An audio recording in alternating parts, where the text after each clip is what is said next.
and we're live. So welcome to Conversations with JSAM, episode number 2, Project Pav. All right. So what is the JSAM? Well, first of all, since last time, we've had a couple of bits of feedback from people who are not part of the JSAM, and a couple of friends said, is it a cult? Well, I'll be pleased to say, yes, it is a bit of a cult, but it's one that I'm pleased to be part of, and I know that many others. But it's a cult that's open to many other people. I think it's a good way to describe it, as I described it before, as a family of strangers who come together by posting their fitness, strength, calorie fucking deficit, and neat up 24/7 journeys on social media. I think people talked about it being a bit of a cult because of those two things. They didn't understand what those things were. Maybe go and give James Smith PT a follow on Facebook or Instagram. We post half-naked pictures to strangers on the internet. We network in the private JSAM group on Facebook. We story on Instagram. We comment and praise on others' journeys. We meet up with these strangers from the internet without sometimes actually knowing their names, only their aliases, and we become the best of friends. We definitely drink a lot. We go on holiday together. We pick each other up when we're struggling or we're just too wasted to get home. There's arranged walks. We don't judge. We fix ourselves and we achieve a lot. And there's definitely some insult or banter over those groups. But so many of those people have changed their lives. And all of that makes for some brilliant stories to tell. If you'd like to come on the show or you want to recommend somebody else, drop me a DM on Facebook, either from Alistair Mann or Insta at A Man Does Weight Loss JSA. There is a new group, some social medias, under Conversations With on Facebook and podcast _ conversations _ with on Instagram. So having had a successful start to the podcast with some awesome feedback on episode 1 from Joe, I'm over the moon to welcome to the show another JSA legend, and his name was dropped in the last episode, Project Pav, or David. I'm not going to try to say it. Maybe he can say it for us, but maybe Pavlikov. Pavlikov. And, yeah. But now look at it. W's and V's. You're there. So maybe he'll tell us where that heritage is from. But Pav, I'm so pleased that you've agreed to come on the podcast. You agreed straight away. You've been excited. You've talked about it on your Instagram, and you've supported it to go live. Making it will be lots of fun. I'm just excited. Let's get on it. It's a Friday night. It's 10 to 9. We've got some beers, and it's probably still 25 degrees outside. So I appreciate you locking yourself in there in your house to make this happen. Yeah. So I don't think I've met Pav, and if I have, I've been way too wasted to remember, and it's probably the former that I actually haven't met him. But I kind of feel like I know him through his Instagram stories. It's one of the most visited on a daily basis.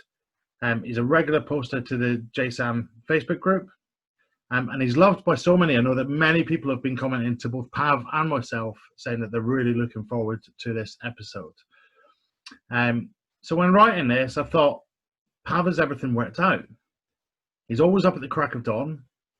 He's storing with a pic of his monster and his supplements. He hits his steps. He hits his challenge goals early. And a recent one with some D-balls. His meal prep is on point. Talks about that on a Sunday. His training is varied. It's including CrossFit. And remember, we talked about that with Joe in the last episode. He never misses a progress picture. He's in the budgie brigade. He goes for a dip even in the winter. And I think he's just told me and reminded me about his Boxing Day dip.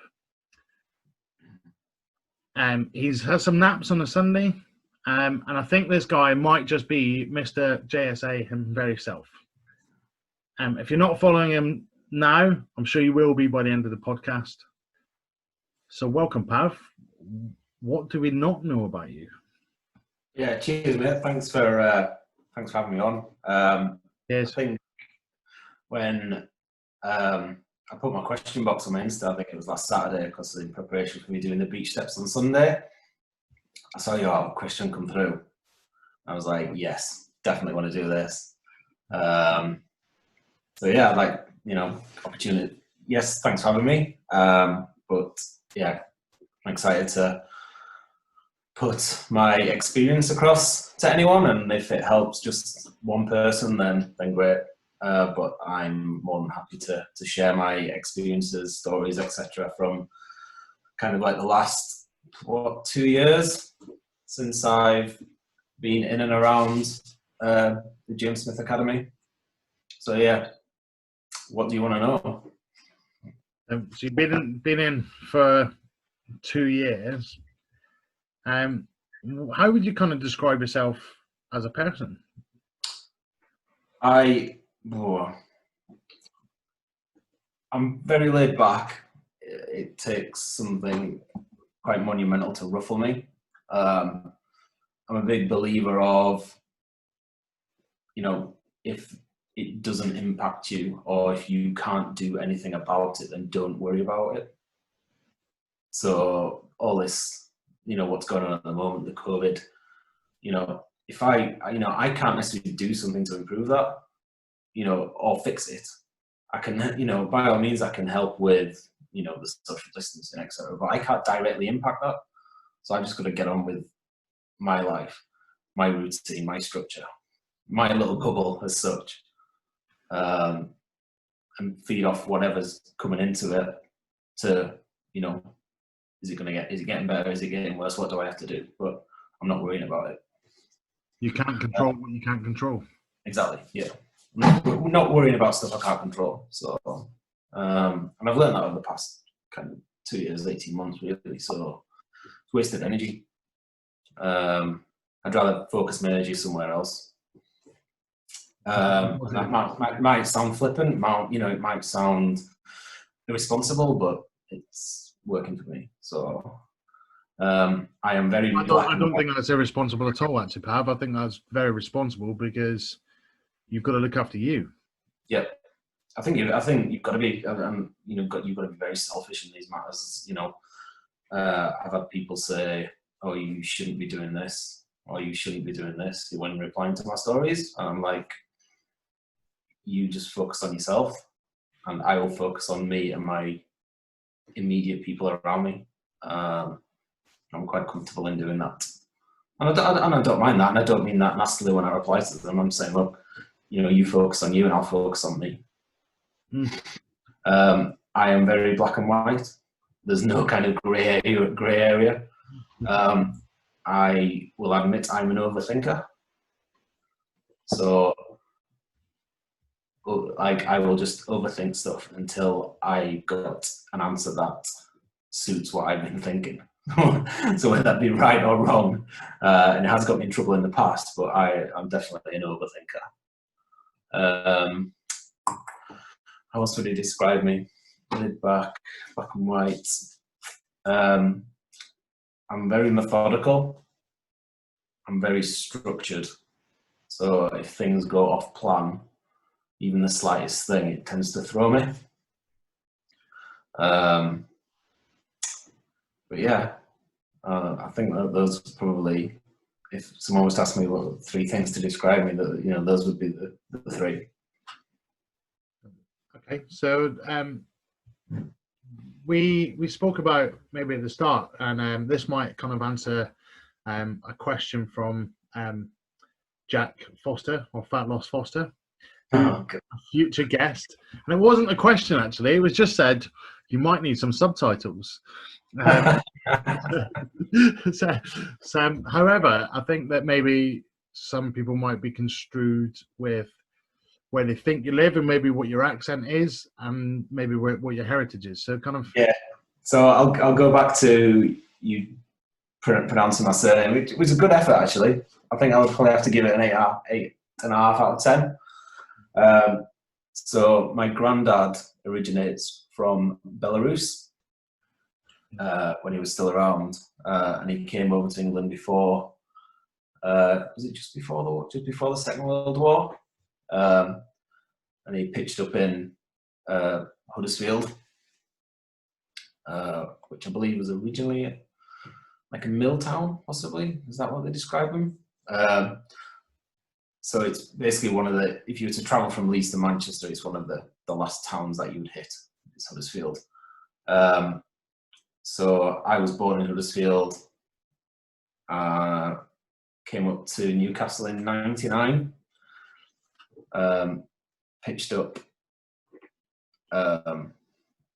university there, met my first wife there, stayed, met my current partner, had a baby, stayed basically. So I'm here, but back in Yorkshire, I'm originally from a little town called Holmfirth, which, if anyone, and I'm probably ruling out 50% of the target audience here, that if anyone's watched Last of the Summer Wine with Compo in, I am literally from that village.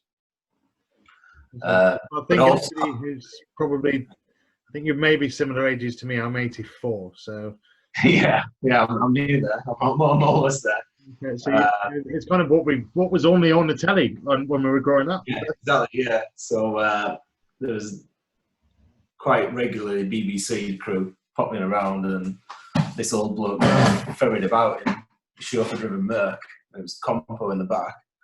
But yeah, it's basically the last village before you hit Manchester. So in between Holmfirth and Manchester is Saddleworth Moors, where unfortunately Huddersfield hasn't got a great reputation when it comes to serial killers, because you've got like Myra Hindley and Ian Brady, the Moors murderers, but then you've also got Peter Sutcliffe, who went around with his hammer in the 80s.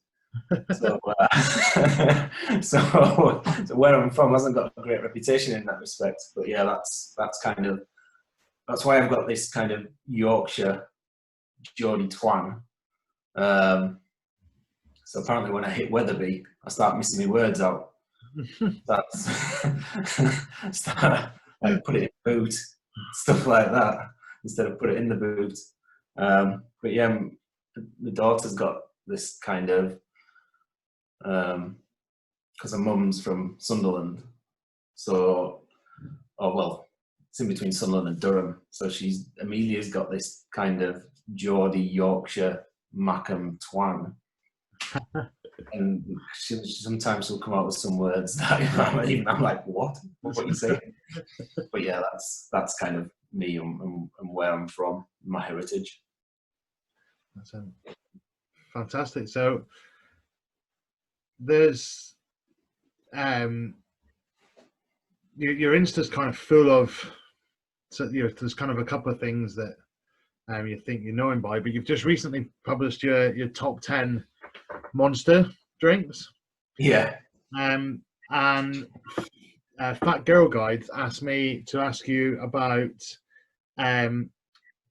why is Fiesta only number 3?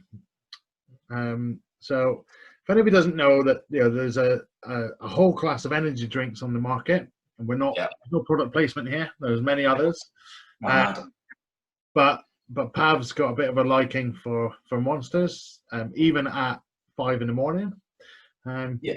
Short sleeping might get you up, but what's the kind of story behind those?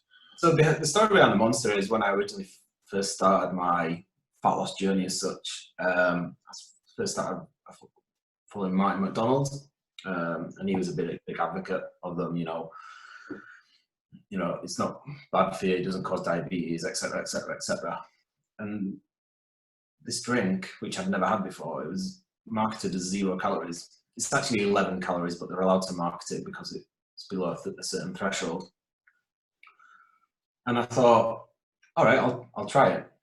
I'm not a keen fan of hot drinks first thing in the morning. And it was around the same time I was looking up creatine as well. I was like, it's powdered. How can I get this in my system without necessarily having an additional drink? So I bought a crate of Monster, I bought my creatine. I just thought, do you know what? I'll just throw it together. And it just stemmed from there, really. So I think I would rather have something cold on my stomach, but it's giving me a caffeine boost as well at the same time before I then go to the gym, because I normally train at 6 a.m. So when the gyms are open, I would go to a 6 a.m. class. So if I'm getting up at kind of 5:15, I'd rather have a Monster straight away. So the caffeine's in my system, because it takes around 30 minutes for the caffeine to kind of enter your system.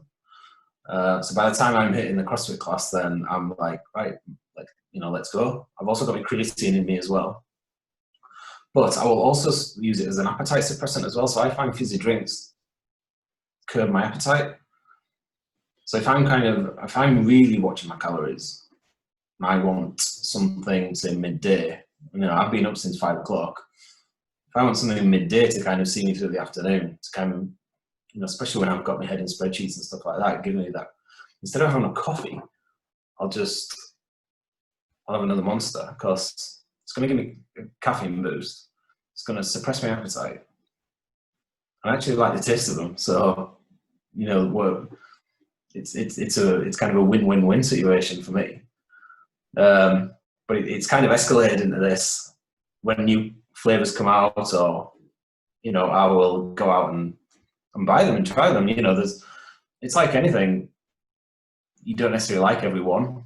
So I managed to. Is it Rhiannon? Is it Rhiannon who's asked the question? Yeah. So she went to America about three months ago, possibly a bit longer, and she tagged me in on the story saying, "Oh, have you tried? We need to get this in the UK." And I managed to find a UK site that brought them in from America to try. So I bought like 4 of each. So in response to a question, Fiesta is only number 3 because of its availability in the UK, and it's not like it's like £3 a can. Whether I can get my number 1, my joint first place for like £1 a can. So I've got to take all these into consideration. So if anyone's interested in my review of the Monsters, it is on my profile in my highlights, and I've given them all a little description, like TripAdvisor, so you can go on and make your own judgment. But it's I think a lot of the banter as well comes from that. There's a couple of us that kind of like, why don't you like this? Oh, that's awful and stuff like that. But no, it's with anything. It's down to personal choice. But I prefer the green. I prefer the green one and the red one.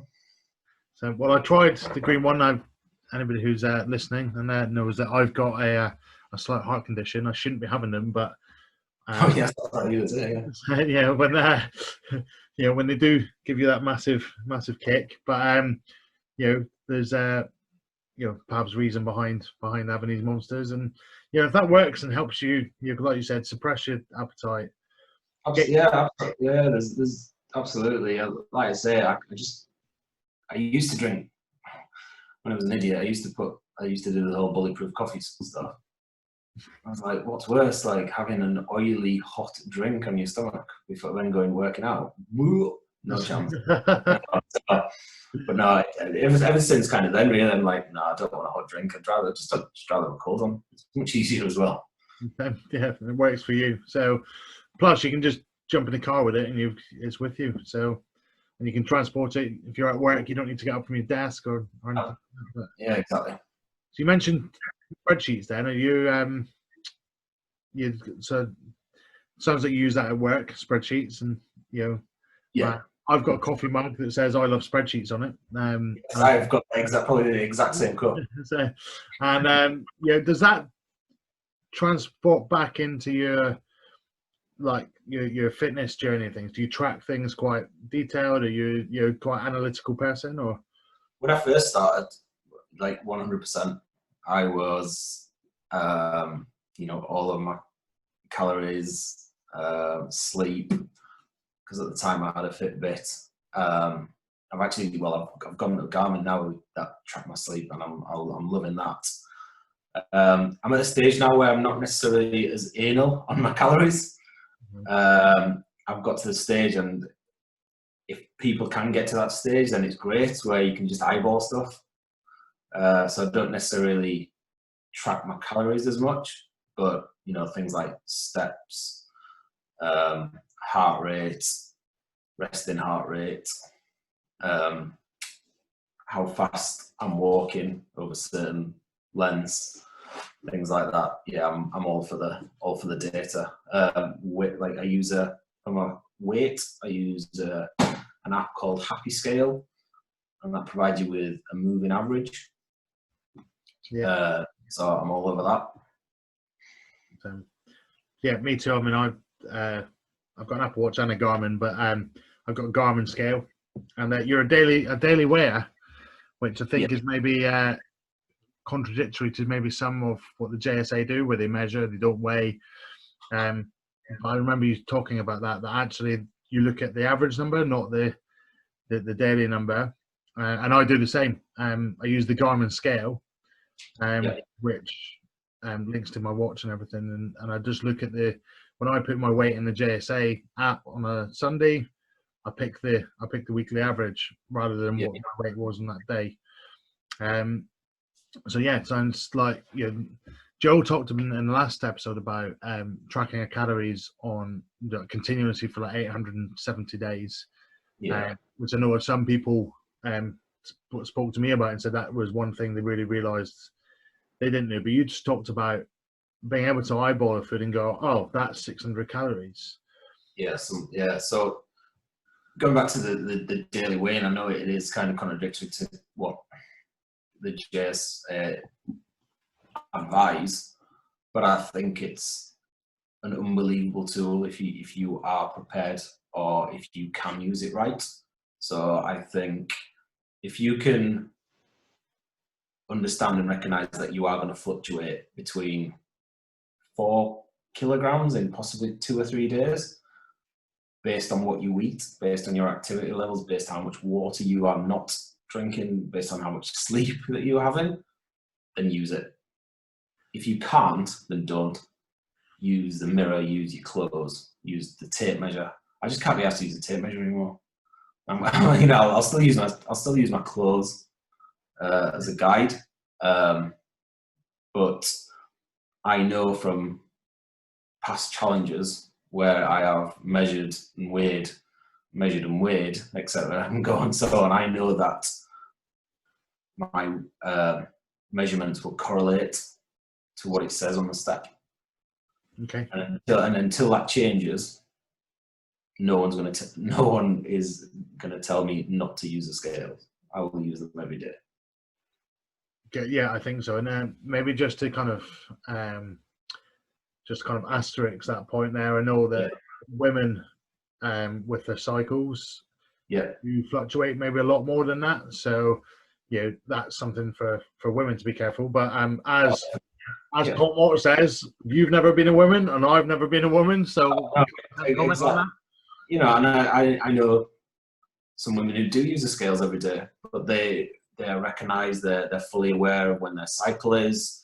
They're fully aware of those fluctuations. But it is a mental battle. You get on it and you think, shit, I've gained like 2 kilograms overnight. But then you think, do you know what? I had some pasta, I had some rice, I haven't really slept well, I haven't had much water. It's just one of those. It's something that it's taken me 18 months out of the 2 years to kind of get to that stage. So it won't happen overnight. But I think that's important to remember is actually that's where you can get to. Yeah. And your early part of the journey might have been kind of very different to that. Oh, yeah.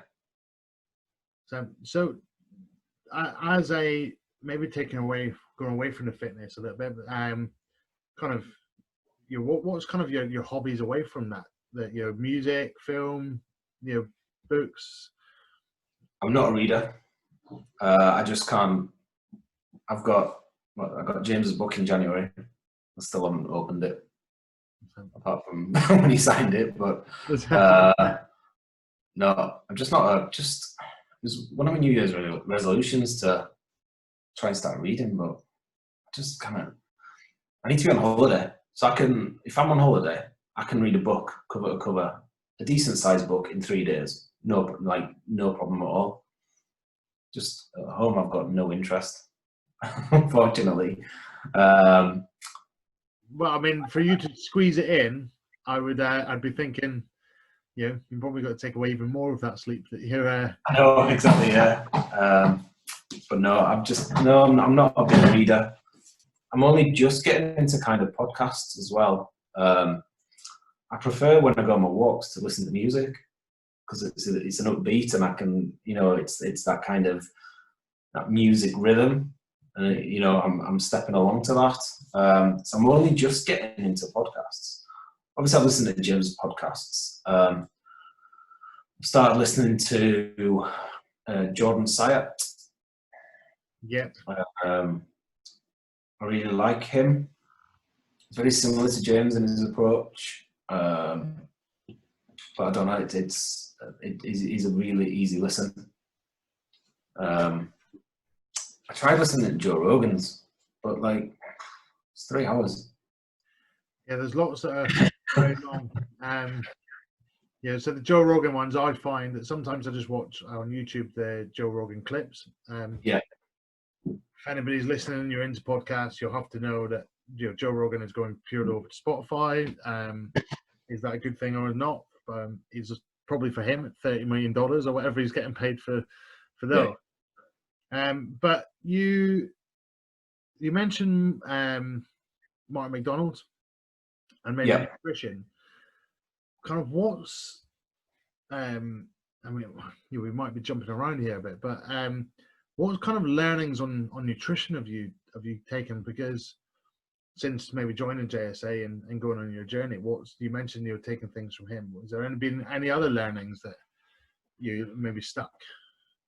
I think what I've gathered from him, not specific bits saying, oh yes, this is 100%, and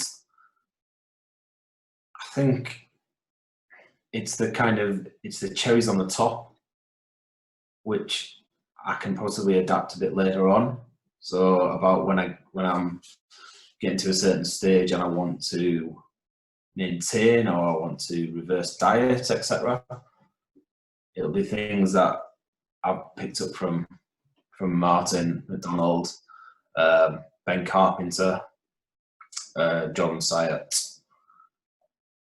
And I've recently started following a girl called Emma. It's ESG Fitness. I heard of her. And she's excellent. I've only started following her in the past, I think, 10 days. But those 4 people, I don't know if it's I think it must be their delivery style. They're all slightly different to one another. But what they do is that they break it down into bite-size, layman's terms, chunks.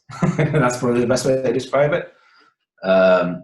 Because self-admittedly, my attention span isn't great. If I'm going to re-listen back to this podcast once it's done and available, I'll probably listen to it in 15-minute chunks.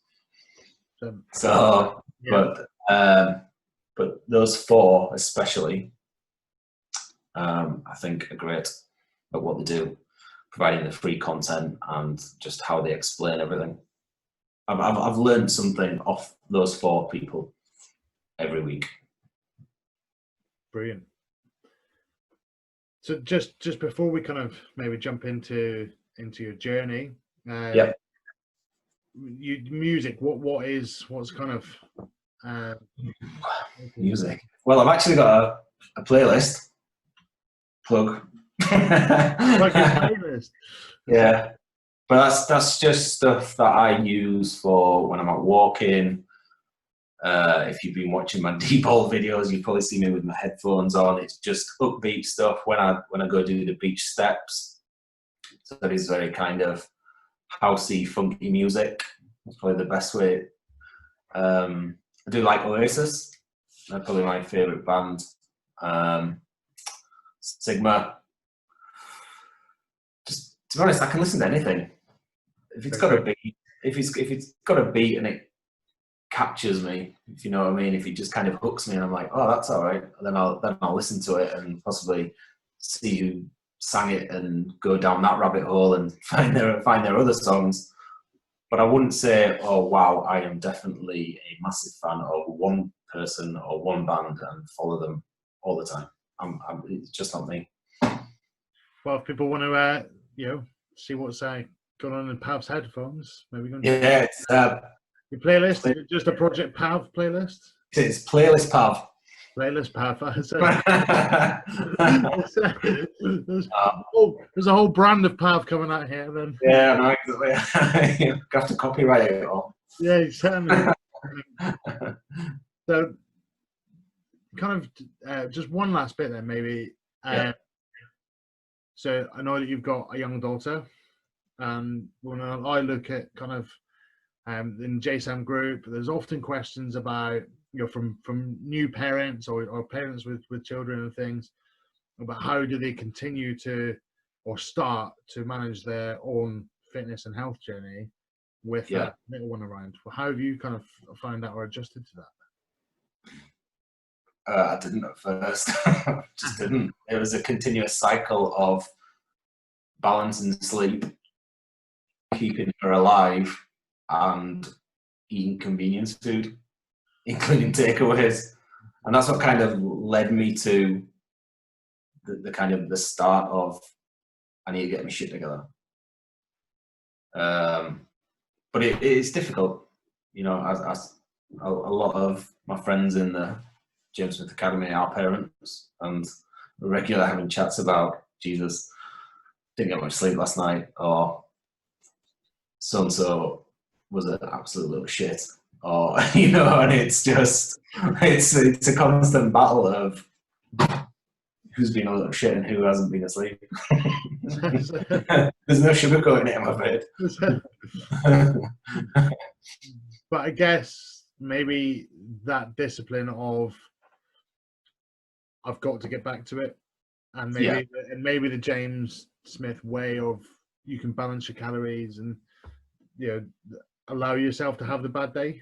I mean, I can't speak. I'm not a parent, but if you want it enough, you'll make it work, and that's being a parent or not. So one of my sayings that that I kind of not coined, but is make sacrifices, not excuses. So don't be kind of, I can't do this because of this, and if you're already making excuses in your head, you're not going to do it. But if you're on the other side where you think, do you know what, I could, yes, if this happens, then I don't necessarily have to do that, but I can still continue by doing, by focusing on this. So yeah, you've got to make sacrifices, 100%, and that's if you want it, Yeah, whether that's sacrificing half an hour in bed or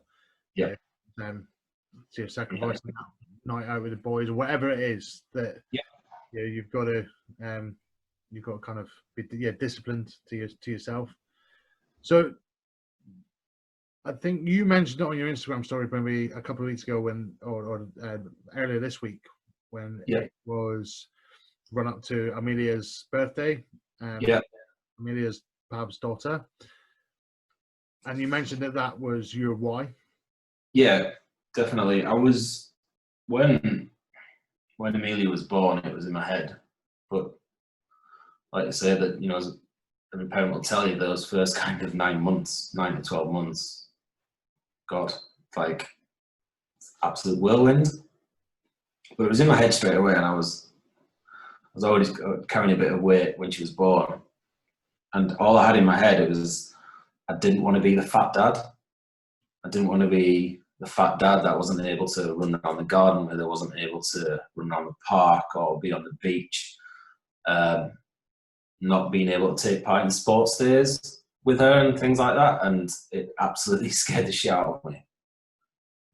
So that was kind of my why. But as with everything, it doesn't necessarily happen straight away. What I see in the Facebook group sometimes is like people are wanting instant answers and they want instant results, and it's about finding your own path. Yes, we can give the new people as much advice as possible, but they've got to find their own path. They've got to kind of try things out. They can't expect everything to just like happen straight away. And it didn't with me. Like, So Mealy was born 2017, and it wasn't until just before her first birthday I saw something that kind of kicked me into life, basically, to say, right, I need to do this. What was that you saw then? I use it sometimes in one of my transformation pictures. So there's a picture of me in a maroon t-shirt with me holding her. And all I can see is this big belly hanging out from underneath Amelia from where I'm holding her. So that was in the April. And I saw that, I was like, right, I need to get stuff done. But as I say, it doesn't happen straight away. And I was on holiday in the September. And again, there was another picture. I've used that a few times as well in some of my transformation posts on my Insta. And it's of me in a red t-shirt with a kind of like a side profile. And all I can see is this massive belly. And that was in the September. And I knew there was a challenge starting a couple of weeks later. So the day I saw that picture, I signed up to the academy on a 3-month block. So that would cover me for the period of the 12-week challenge. So you committed to that long term. I went long term, and at that time was probably 3 months. Yeah. So I think Jo alluded to it on her podcast. It's like you followed someone for so long. It's still that kind of, am I going to give this guy some money to see what he can do, or whatever product, not necessarily product that he's selling, but his whole ethos, his whole, I think product probably is the right word. Is this going to work for me? Yeah. And I'd followed James from when he had 3,000 followers on Facebook, and he used to do his lives to like 15 people in the cafe outside his gym thing. But something clicked with him straight away. First time I saw him, I don't know how he appeared in my Facebook feed, but I stumbled across him one day, and something just clicked, just instantly resonated with him. He was a bit cheeky, he swore a bit, but again, like the other 4 that I'd mentioned, Mike McDonald, Ben Carpenter, etc. Just his delivery just seemed to hook me. I'd say that was 2016. So it actually took me, 2 years to say, right, I am going to give you some money. I'm going to follow what you've been telling me. Let's see if it works. Kind of, what else had you tried before? Had you tried anything before that? Oh, yeah. Tried the Cambridge diet. It's where you get like the shakes and you get the ketosis sticks. It lasted about a week. I got to ketosis stage because I can remember peeing on the sticks. I was like, oh yeah, man, get in. And the taste in my mouth, I was like, I will never ever forget it. I was like, no, I'm not doing this again. I lasted a week. I did Weight Watchers. Now, I think there is a place for Weight Watchers. I think it's the coming out of Weight Watchers, which you need to be very wary of. Because I lost 1.5 stone.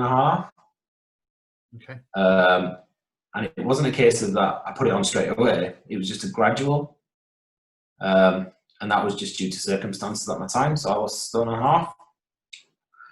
I also did something called the elimination diet, which is basically remove anything from your diet that you could possibly be intolerant to. So that was like dairy, caffeine, alcohol. It was all basically whole foods that you ate. And I actually lost 3 stone in 4 months on that. And that was through, effectively at the time, it was labeled differently, but just exercise, weightlifting, cardio, not necessarily a lot of walking, but I did a lot in the gym.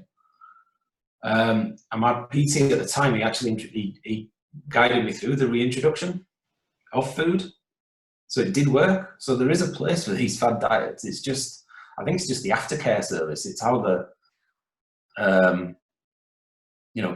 how you're taught about it, how if you are reintroducing foods, how you go about that. And I actually kept that weight off for about 2 years. But then I ruptured my ACL in my left knee. How did you do that? Playing football. Every man of a certain age has ruptured his ACL from playing football. Yeah. So I've got 3 pins in my knee, and I've got but I've got fibers from my hamstring now are in place where my ACL was, and I just slowly started to gain weight since that injury, up until the point where I joined the challenge. So what do you think the difference is then, if you haven't left JSA behind? And James always talks about wanting to get you to a place where you can be completely by yourself. Yeah. What's the difference with the kind of JSA way, that if you didn't have that tomorrow, you could still sustain it? I think the stuff that I've learned, it's more simplified. It is basically calories in versus calories out, and lift weights, keep your knee high. Yeah. I think if someone was to say that, and I was, to be honest, I think the analogy that he uses, that effectively he wants to be a driving instructor.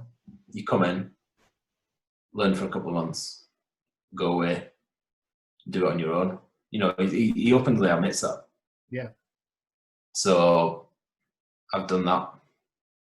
I've just dived back into a challenge just because I fancied it. Just needed a bit of a boost, really, just to kind of get myself back into a routine. I probably found that routine about 3 or 4 weeks ago. So even when this challenge ends in, I think it's 7 days, I'll just carry on. I'm just going to carry on what I'm doing. I'm not going to stop for 2 weeks or stop for however many weeks. I'm kind of in that rhythm now, that zone. So I'm just going to carry on. So what keeps you to be part of a paying member to JSA then? So I'm a paying member. So I've only ever been, I've only ever bought blocks. Okay. So I bought a block for my first challenge, I bought a block for my second challenge, and I bought a block for this challenge. So in between, I haven't been a paying member, but I've always been treated like a paying member, and I mean that in respect to the support that I've had outside. So, Pippa she's one of the coaches, and even James himself. Like, if I've ever needed to speak to him or reach out to him for anything or any advice, he's always treated me as if I was a paying member, but very much like a friend as well. So yeah, it's an amazing community that he's built, and it's not necessarily the people that are in there as well. It's actually the people that run it. So James, James Shaw, the rest of the guys that work behind the scene, the coaches.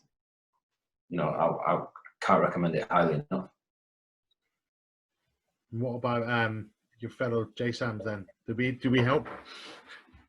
Yes, definitely. When I put my question box up saying ask me a question, it's like I do get asked often what motivates me, and I will always say myself.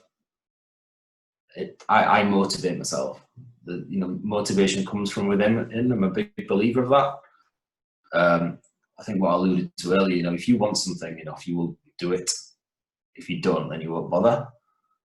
But I can gain inspiration and encouragement from the other members.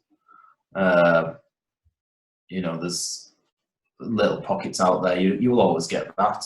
But I think, I have a couple of people I speak to at 5 o'clock in the morning, because we're always up at 5 o'clock in the morning.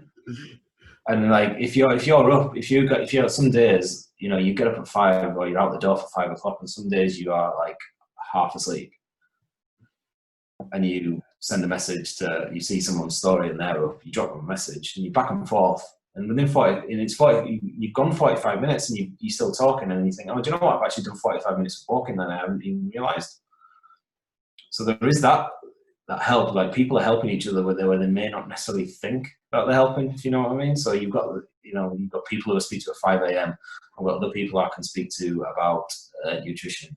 I've got other people, there's people on the other side of the world, in America and Australia, who you kind of, sometimes they're coming to you at like 11 o'clock at night, and you just about a little asleep, and you think, oh my God. But that's what it is. It's not just England. It's literally worldwide. People in there's people in South Africa.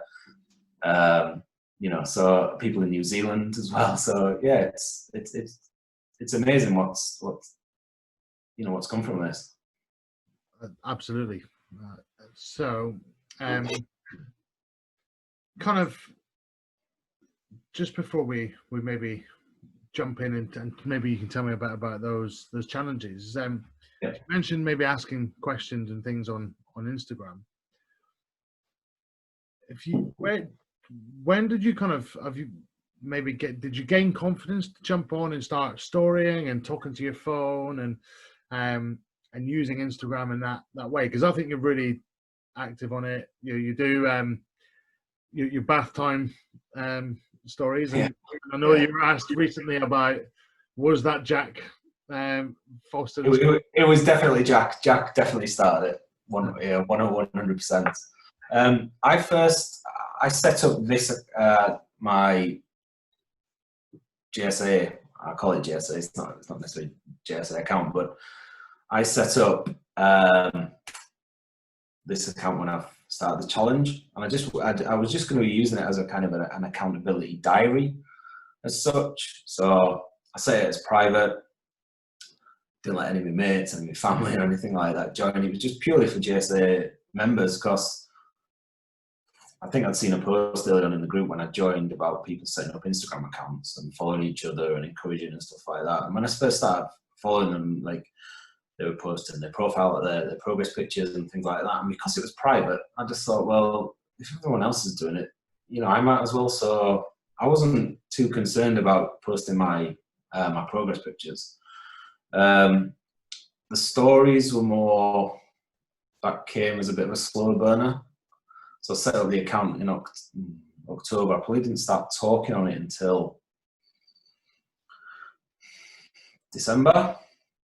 But then just something just clicked, and you can't shut me up on it now. Just one of those where I think I did the Boxing Day dip, and I was in a pair of budgies, but I also put it on Facebook, on my main Facebook, so all my mates and all my family had seen it. And I just thought, do you know what? I don't give a shit, yeah.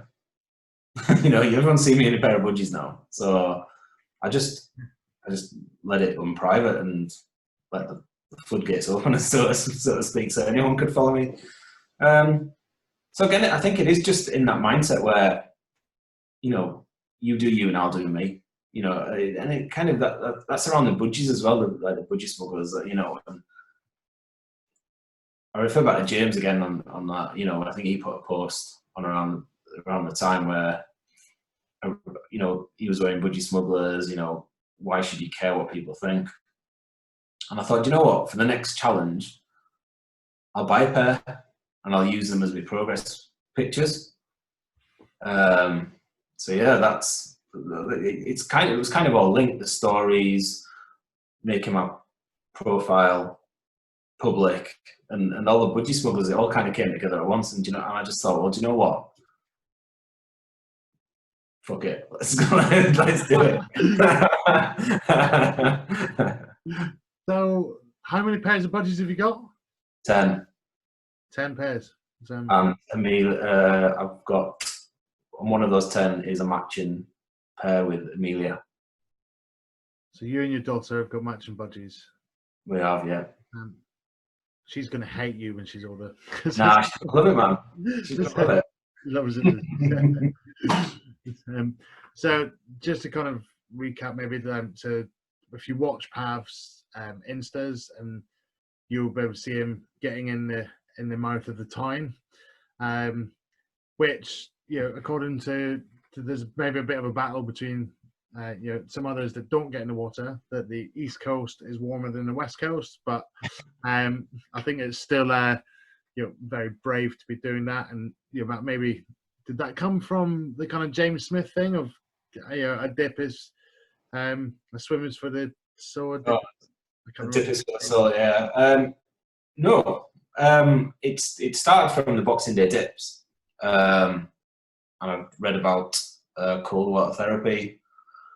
But also, like, Newcastle United in the summer will go down and train on the beach, and they'll go soak their legs in the sea afterwards. So I was doing the beach steps, and I thought, you know what? I might just go in the sea and like see what my legs are like afterwards, after I just soak them, and it was amazing. So I thought, you know what? I've been in the sea on Boxing Day, like -2. Why don't I just not, like, just instead of just dipping my legs in, I just go in. And then I seen a post of Jay Alderton done, and then Paul Mort. He's a big advocate of the cold water therapy. So I just started going in every week. And what I tend to do is, what Jay Alderton was saying is like, well, you know, start your day on the worst possible thing. You know, eat the frog, have a cold shower, go in the cold sea. But I've actually flipped that, because I love it. I love going in the sea, and I love the adrenaline rush. I love I'll always say it's getting in is not cold. Being in isn't cold. It's the getting out that's cold, especially if there's a wind. But I love it. I love the sensation. I love how it tingles, etc., etc. So I've flipped it on the head, and I will always try and do it on a Sunday. But I always start my week on a Sunday. Mentally, I'll start my week on a Sunday, because you all see these posts, and you see it on Instagram, you see it on Facebook. Oh, it's Monday tomorrow. Oh, if Monday was this, it would be this. You know, it's like bollocks to that. Start your week on a Sunday. Start your week on something, on doing something that's positive, doing something. So instead of kind of being here and having to try and force yourself up here on a Monday, you're already up here. With me, I'm kind of like I'm already at 80% on a Sunday. And to try and get to 90% for a Monday, you've got that extra 10% to find. So instead of being down at 20% on a Sunday night, thinking, oh God, I've got to get up here. So yeah, I mentally start my week on a Sunday. And do you think that then leads into the meal prep? You're probably getting into a mindset of you're ready to go to work, all of that then. Yeah, the meal prep started just from a cost perspective. So I was spending what, 5-6 quid a day, when for probably an extra £5 I can make 5 meals out of it. You know, and if I prep my own. And then it was just a kind of like, right, how can I make this more suited to my nutritional goals? You know, could I, you know, the common question I get asked about meal prep is, what meals can you recommend? And I'm like, what do you like to eat? It's as simple as that. You know, people try and reinvent the wheel, or they try and think, oh, I must eat this because Pav's is eating this, or I must eat this because Steph's eating this. Don't overcomplicate it. If you want, you know, if you're going to be eating something for 5 days in a row, or 3 days in a row, however many times you want to prep, you want something that you enjoy. not because I've posted it on my Instagram. You know, I post on my Instagram stuff I like to eat. Now, I'm pretty robotic. I can eat the same thing 5 days in a row. Now, I see food as fuel, and I don't mean that in a negative way. I will always make food that I like, but between Monday to Friday, between 5 a.m. and 7:30, that food is fuel for me. And what I do, I tend to make sure I make something on the evening that I really enjoy. So that's kind of my mindset. But yeah, if I go into Monday and I haven't prepped, which is very, very rare, I'm like all over the shop. I'm just like, whoa, what the hell's going on? What am I going to do tomorrow? You know, I'm just I'm just a bit of a mess. But because you need that routine. I need that routine. I need that structure. Yeah. I think that I noticed at the start of lockdown and things that I recognised I need the routine, and I had to reinforce that in recent weeks. And I've kind of spoke about that on my Instagram that actually I need the routine, and I think that's Joe echoed that last week. I think that's a very common theme to anybody else who's looking at doing it is get a routine that you can stick to and that you will stick to. Yeah. And if you fall off of it today, you can put it back in place tomorrow. Yeah. 100%. Yeah, I think that I've learned about tracking calories and things. So challenges then, Pav. Yeah. You pick, I think, some very different goals for your challenges. And I think that's Joe mentioned it last week about she chose a strength goal, and I think your goals this time were number of laps and endurance goal at the beach steps, and lifting a D-ball, which I think you said that came from not having any equipment and CrossFit allowing you to take something home. Yep. So this is my third challenge. I did 2 back-to-back from October 2018 to April 2019. Now, I would thoroughly recommend, if you can do it, do 2 back-to-back. If you are new or if you are currently in a challenge and you are able to do the next challenge, I would do 2 back-to-back. Now, hear me out on this. What I found during my first challenge, it took me 8 weeks to find what I call my sweet spot. Now, what I mean by my sweet spot was I could take my calories low enough, but I was still able to increase my NEAT. I was still able to do 3 workouts, and I could do a boot camp and or a swim. But it took me 8 weeks to find that. And that was a bit of tinkering here, a bit of tinkering there.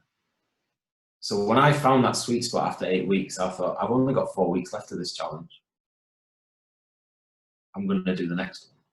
Because what that means, I've got 4 weeks on my adjusted calories. Yeah. Where I'm not hungry. It's just right. And that's why I'm in the sweet spot. So when that challenge ended, it was like a 2-week gap. So I took my calories up a bit, probably just below maintenance. And then as the new challenge started, I knew what my calories would have to be. Mm-hmm. So I hit the ground running to give me the best possible run at those 12 weeks. So for those 2 challenges, my goal was fat loss. It was based on inches. So those are my measurable goals. What I wanted to do is, and not everyone has to do this, but I gave myself some sub goals. So my sub goal in the second challenge was to do a photo shoot at the end. Another goal was I had a particular t-shirt that I wanted to get into, which my sister had bought like 5 years previous. And it's just those little sub goals that you can hopefully achieve along the way. Yeah. I know everyone says, don't look at the weight, but again, another one of my sub goals was weight. So like it doesn't have to be your main focus, you know, your main measurable goal. But for this particular challenge, yeah, I wanted to do something strength based. So originally what it was is around 5 main lifts in CrossFit. So I totaled those up as a benchmark, and I wanted to increase that figure by 25%.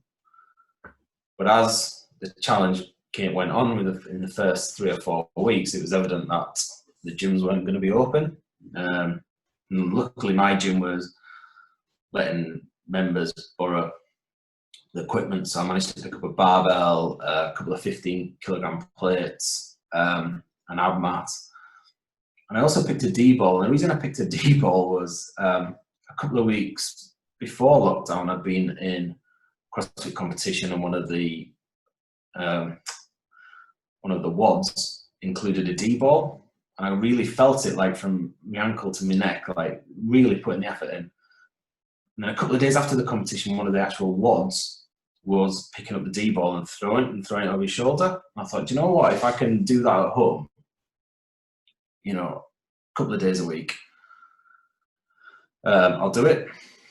So as the challenge, as the weeks went on, I was to be honest, it was probably the first time I felt anxious. I was like, I'm not going to be able to do anything here. Like, what am I going to do? Like, I can't increase any weight because I haven't got that amount of weight.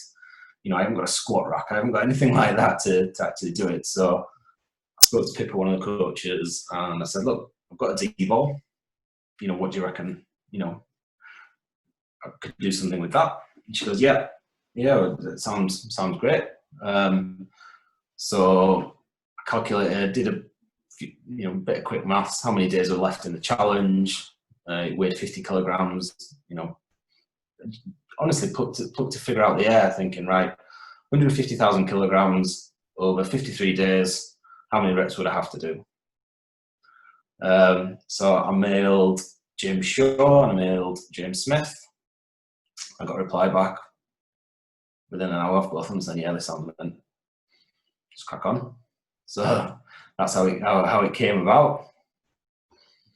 If anybody who doesn't know what a D-ball is, maybe go and have a look at Pav's Instagram. But yeah, it's like a weird alien blob. It's not a ball because it can't sit round. It's that heavy. It's 50 kilograms, and you see him in his driveway lifting it up and throwing it down. And you know, I think you mentioned a couple of weeks ago that you were maybe going to be lifting your driveway and redoing it.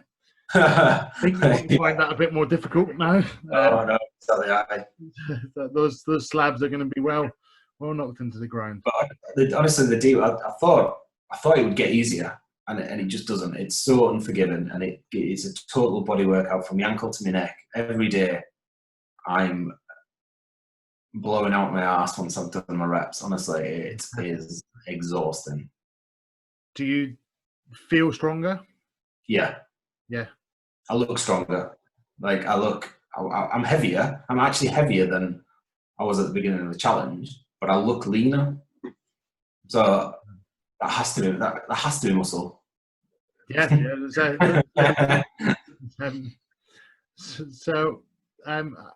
of, you know, Pav, obviously I, you know, sent you some stuff through, and I don't think we've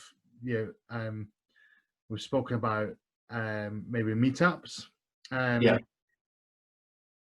I am mindful of time for anybody who's listening has listened to the first one. We're going to try to keep this short. So I'm aware that we've probably just ticked onto an hour. So maybe just I think we've spoke about so much, but maybe if you could just kind of talk about the meetups, because I think they're a big part of the JSAM. Yeah, so they generally happen around at the end of challenges. So it gives everyone kind of a chance to let off steam, meet up. Just like it is a great social aspect. So if you're new to it, or even if you're established, you may have developed new friendships within that period of doing a challenge because your goals are similar. So it gives people who you speak to through 4 inches of plastic on your phone to actually go and meet people. So I've been to 4, and they've all been of varying different sizes, and they've all had their own, you know, they've all been excellent. Because like I say, it's just a way of kind of meeting people with common interests, common goals. Let your hair down, have a couple of beers. Do you know what I mean? So, but I've got a bit of a reputation of saying that I don't actually. Oh, I'm not going, and then I'll just turn up. Yeah. So I did that in Barcelona. Did you? So you went to IFS then? Yeah. Did you? Yeah. Was it as good as? So I got massive FOMO from everybody going to IFS. Yeah, it was good, you know what? But I would do it differently next time. So last time it was just a case of, for me, and I think a few of the others I've spoken to did the same. They just kind of went out, they sat around the pool, people watched, stuff like that. But I think next time I would definitely do the seminars, just because my goals, you know, at the time my goals weren't necessarily for the people that I would do in the seminars. So I'd be really interested in doing like something with Sonny Webster, with like the Olympic lifting and stuff like that. But no, it was like if people were wondering about, oh, will my face fit and stuff like that, just go. It's really good. It's excellent. And like all the famous people, inverted commas, who you know expect, you know, of the fitness industry, we're all really approachable, good laugh. It's a very unique. But yeah, I would thoroughly recommend it. Brilliant. Thoroughly informative, entertaining. I've really enjoyed it. Pav, how can people follow you? You know, continue with your journey. So I am on Instagram and at Project Pav, all one word, all lowercase. I'm on Facebook, but I don't necessarily open that up to the public, as it were. So yeah, we'll just stick with Instagram. I'm happy for people to follow me on there. If anyone wants to listen to my playlist, as I say, it's just on Spotify, and it's playlist Pav, again, all one word. So yeah. Brilliant. And I'm sure you'll be able to see him on Sunday doing probably this last one or second last one of the beach steps. Actually, I'm actually doing it tomorrow, because I've got a Zoom quiz on Saturday night. And the last time I did the Zoom quiz with these particular people, it descended into absolute chaos. I ended up doing the beach steps, still drunk, on 2 hours sleep. So I'm not doing that on Sunday morning. So I'm actually going to be doing it tomorrow morning. So yeah, I'll be doing the beach steps tomorrow morning. I'll be up at around 10 to 4, I think. Sunrise is at 4:34 every day. So yeah. So you'll have your chalk at the ready, and that's a CrossFit thing, right? The chalk. It's me being lazy. It's a visual thing. So that's why I do CrossFit, because I turn up, it's on the board, my workout. I don't have to think about it. I don't have to plan it myself like I used to do when it's just there. I can go in, do my workout, go home and suffer. So if I'm marking, and you've probably seen it when I'm doing my D-balls, I mark it down. It's just so I'm not having a count in my head. It's something visual. Like it's one less thing for me to actually remember. So, brilliant. Well, enjoy the beach steps tomorrow. There's one thing I think you should maybe look at from Pav when you go to his Instagram, and that's some of his progress photos. But in particular, I think there's a famous one where he's gone to the Angel of the North in a pair of budgies and had some pictures taken, posing in budgies from the progress that he made. And maybe there'll be another special one coming up. Who knows? I haven't got anything planned for end of challenge this time like that. But yeah, it was again, that was around the whole confidence thing. I'd actually done a poll about 6 weeks previous, and no one really cottoned on. I said, I just said, look, what reminds you most of Newcastle? Is it the Angel of the North or is it the bridges? And in my head, I'm thinking, whatever they say, whatever they vote for, I'm going to do a photo shoot there. So we came back Angel of the North. So I rocked up Friday before challenge pictures are going to be submitted. The Angel of the North with this photographer. I'm standing there in a pair of budgies and a coach turns up with tourists. So what you don't see, like way off to the right, is a coach load of tourists taking photos of me. If that doesn't say I don't give a fuck what people think, then what is going to think? Do you know what I mean? So, but yeah, that was fairly unplanned. But I just thought, sod it, let's go for it. Yeah. Well, I think you're amazing progress. Good luck for the next couple of challenges. We'll definitely stay in touch because, unfortunately, I think we're both a bit of a sucker for a challenge and seem to get into things like 20k steps. Yeah, it's good. I think it's good to motivate. Katie set that up as a bit of motivation for her. I think just get involved in stuff. If you know you're going to do it, then why not? Just encourage everyone. And for me, I put an Instagram video back with me doing the press ups. I find that things like that just keep you committed because you're like, I can't not do it now. And I tend to do it, and I'll put something out there on Instagram, and then I go, oh shit, why did I do that? Yeah. That reminds me, actually, you tagged me in, didn't you? I know I'm like 2 days behind. I haven't done them. It'll be 3 days tomorrow, so I'll start them soon. So you're that catch up, but join in on those things. Tag Pav for his 10k before 8 a.m. or any other ones that he puts up, and just get involved in that side of the community as well, because I think if it can just help you stay accountable, make you go out and do the things, and remind you at 10:30 at night that you committed to doing 20,000 steps and you've only done 18,500. Yeah. You find yourself walking up and down your street to get another 1,500 steps in, then it all counts towards the journey.